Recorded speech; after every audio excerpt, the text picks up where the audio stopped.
Hello friends, welcome back Spain news channel நண்பர்களே. சற்று முன் பார்த்தீங்கன்னு வச்சுக்கோங்களேன், ஒரு முக்கியமான நியூஸ் ஆனது வெளியாகிருக்கு. அது என்ன நியூஸ் அப்படிங்கிறத வாங்க பார்க்கலாம். ஆக்சுவலி நடிகரும் இயக்குனருமான பாக்கியராஜ் அவர்கள் கரெக்டாக பார்த்தீங்கன்னு வச்சுக்கோங்களேன், ஜூன் 27 மாரடைப்பு காரணமாக உயிரிழந்தார்.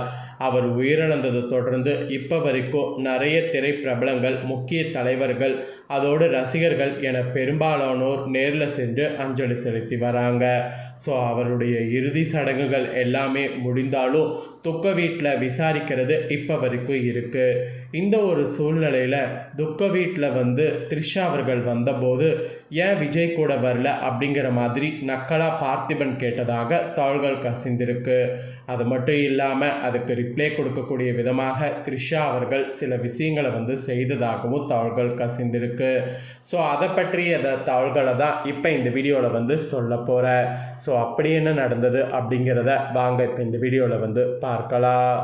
தமிழ் திரையுலகில் முக்கிய இயக்குநர்களில் ஒருவரான பாக்கியராஜ் மறைவு ரசிகர்களையும் திரையுலகினரையும் ஆழ்ந்த சோகத்தில் ஆழ்த்தியிருக்கு என்று சொன்னால் மிகையாகாத உண்மை. அவரது இறுதி அஞ்சலி மற்றும் இறுதி ஊர்வல நிகழ்வுகளில் முன்னின்று அனைத்து ஏற்பாடுகளையும் கவனித்த இயக்குனர் பார்த்திபன் அந்த நாளில் தனக்கு ஏற்பட்ட ஒரு கசப்பான அனுபவத்தை தற்போது மனம் திறந்து பகிர்ந்துள்ளார். அதாவது சமீபத்த பேட்டியில் பேசிய பார்த்திபன், பாக்கியராஜின் இறுதி ஊர்வலத்தில் ஏராளமான மக்கள் திரண்டு இருந்ததால் ஒரு அடி கூட நகர முடியாத நிலை ஏற்பட்டதாக கூறினார். அப்போது நடிகை கீர்த்தி சுரேஷ் அஞ்சலி செலுத்திவிட்டு வெளியேற முயன்றபோது கூட்ட நெரிசலால் அவரால் காரை அடைய முடியவில்லை. இதையடுத்து மனிதாபிமான அடிப்படையில் அவரை பாதுகாப்பாக கூட்டத்திலிருந்து அழைத்து சென்று காரில் ஏற்றிவிட்டதாக அவர் தெரிவித்தார்.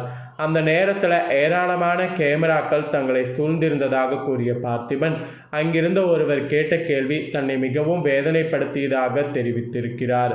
அப்படி என்ன கேட்டிருக்கிறாங்கன்னா, கீர்த்தி சுரேஷை காரில் ஏற்றி கொண்டிருந்த போது இப்போது த்ரிஷா வந்தால் என்ன செய்வீர்கள் என்று ஒருவர் கேட்டிருக்கிறார். நெருங்கிய ஒருவரை இழந்த துக்கமான சூழலில் இப்படிப்பட்ட கேள்வி கேட்க வேண்டுமா என்ற வருத்தம் ஏற்பட்டது என்று அவர் வருத்தத்தோடு கூறியுள்ளார். ஆக்சுவலி த்ரிஷாவுக்கும் இவருக்கும் நிறைய சர்ச்சைகள் இருக்குது.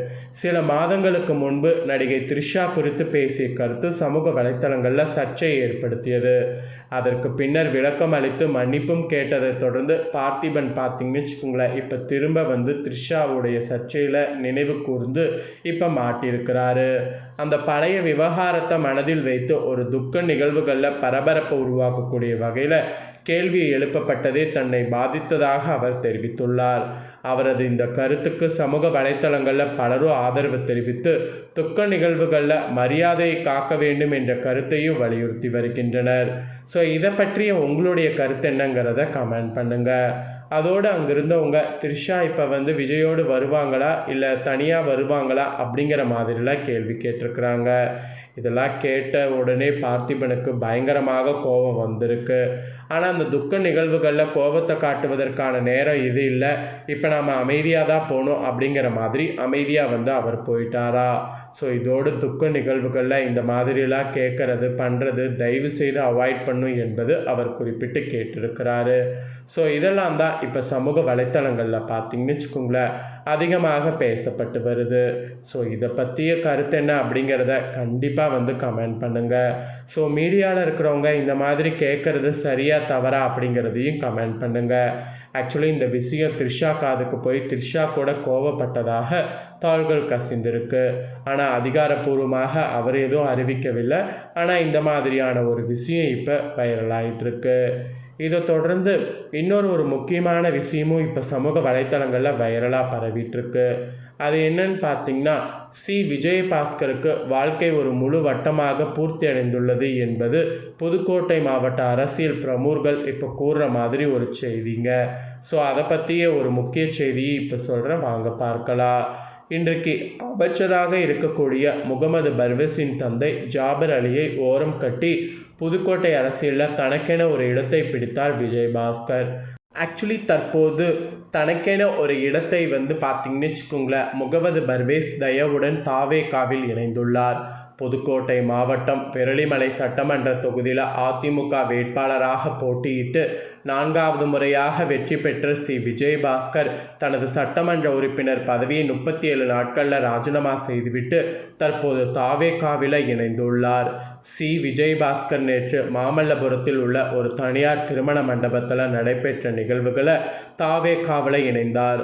அதிமுகவை சேர்ந்த மஜிக்கலான விஜயபாஸ்கர் மற்றும் கரூர் MR விஜயபாஸ்கர், MS ஆனந்தன், வளர்மதி ஆகியோர் தங்கள் ஆதரவுகளோடு தாவேகாவில் இணைந்துள்ளனர். ஆக்சுவலி புதுக்கோட்டை மாவட்டத்தை சேர்ந்த தாவேகா அமைச்சர் முகமது பர்வேஸ்க்கும் விஜயபாஸ்கருக்கும் நெருங்கிய தொடர்பு உண்டு. பர்வேஸின் தந்தை ஜாபர் அலி புதுக்கோட்டை அதிமுக நகர செயலாளராக இருந்தவர். ஜாபர் அலி அப்போதைய அதிமுக அமைச்சரும் தற்போதைய திமுகருமான ரகுபதியின் வலதுகரமாக விளங்கியவர். ரகுபதி திமுகவுக்கு சென்ற பிறகு அதிமுகவில் ஓரங்கட்டப்பட்டார் ஜாபர் அலி. ஜாபர் அலிக்கு பதிலாக விஜயபாஸ்கர் முன்னணிக்கு கொண்டு வரப்பட்டார். ஜாபர் அலியை ஓரம் கட்டி தனது செல்வாக்கை நிலைநிறுத்தி கொண்டார் விஜயபாஸ்கர். புதுக்கோட்டை அதிமுகவின் முகமாகவே உருவெடுத்திருந்தார். 2013ஆம் ஆண்டு வாக்கில் புதுக்கோட்டை நகர கூட்டுறவு தேர்தலில் அதிமுகவினரிடையே மோதல் எழுந்தது. ஜாபர் அலியை மனு செய்ய விடாமல் தடுத்து தனது தந்தை வெல்வதற்காக விஜயபாஸ்கர் ஜாபர் அலி மீது புகார் கொடுக்க வைத்ததாக கூறப்பட்டது. இது தொடர்பான வழக்கில் அவர் கைது செய்யப்பட்டார். பின்னர் ஜாமீன் கிடைத்த நிலையில் வேறொரு வழக்கில் அவர் கைது செய்யப்பட்டு குண்டார் சட்டம் பாய்ந்தது. இதற்கு பின்னணியில் விஜயபாஸ்கர் இருந்ததாக ஒரு பேச்சு உண்டு. அந்த ஜாபர் அலியின் மகன்தான் இன்றைய தாவேகா அமைச்சர் முகமது பர்வேஸ்.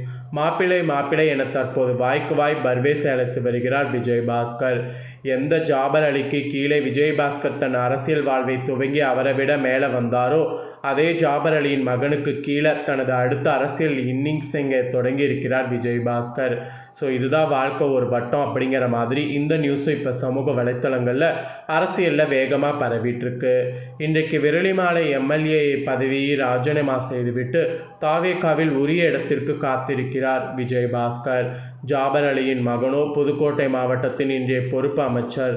பர்வேஸின் தந்தையை அரசியலில் காலி செய்த விஜயபாஸ்கர் இன்று பர்வேஸுக்கு துணையாக அவரோடு இணக்கமாக செல்ல வேண்டிய நிலைக்கு கொண்டு வந்து நிறுத்தியிருக்கிறது காலோ.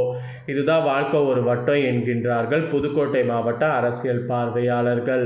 ஸோ விஜயபாஸ்கர் பற்றி உங்களுடைய கருத்து என்னங்கிறத கண்டிப்பாக கமெண்ட் பண்ணுங்கள். வாழ்க்கை ஒரு வட்டங்கிறது கண்டிப்பாக பார்த்தீங்கன்னு வச்சுக்கோங்களேன் உண்மைதான் அப்படிங்கிற மாதிரி சொல்லப்படுது. அன்னைக்கு ஓரம் கட்டிய ஜாபர் அலி மகன் அமைச்சருடைய பர்வேஸுடன் இன்று விஜயபாஸ்கர் இணைந்திருக்கிறது ஒரு பெரிய பேசும் பொருளாக மாறியிருக்கு. ஸோ இதை பற்றி கருத்து என்னங்கிறதையும் கமெண்ட் பண்ணுங்கள்.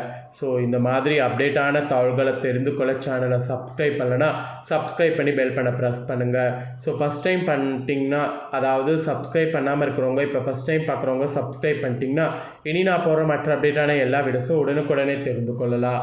ஸோ மறக்காமல் பண்ணுங்கள். நெக்ஸ்ட்டு வேறு ஒரு வீடியோவில் உங்களை சந்திக்கிறேன். சப்ஸ்கிரைப் பண்ணி பெல் பண்ண ப்ரெஸ் பண்ணுங்கள். நன்றி, வணக்கம்.